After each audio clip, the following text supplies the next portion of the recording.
berhubung dengan Jeneral A. Rangsi Kiti Yangsap yang dituduh Perdana Menteri sebagai saisok, และอันวาเนี่ยสาบสูญ pengintip, pengkhianat.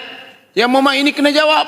Sebab apa? Saya akan pertahankan PMX habis-habisan di luar sana. Tapi kalau saya terdapat maklumat tentang perkara ini, benda ni serius. Hari ini baru disiarkan. Iaitu PMX dituduh pengkhianat yang menyebabkan talent terjebak kepada ART talent dengan USA. Jadi itu sebab kami tanya soalan. Seorang pun tak jawab.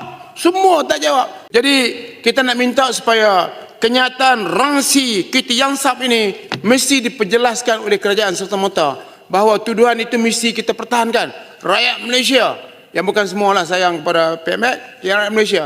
Kami walaupun kami diperhina, dizalimi, tapi kita akan pertahankan habis-habisan. Tapi bagilah fakta. Ni Ransep kata, ni semua orang dah tercakap. Saya hantarkan kepada kawan saya yang boleh berbahasa Siam untuk menerangkan saya apa yang dia maksud. Dan dia bagi tahu kepada saya, makna awal itu dia tuduh bahawa PMX adalah bukan dia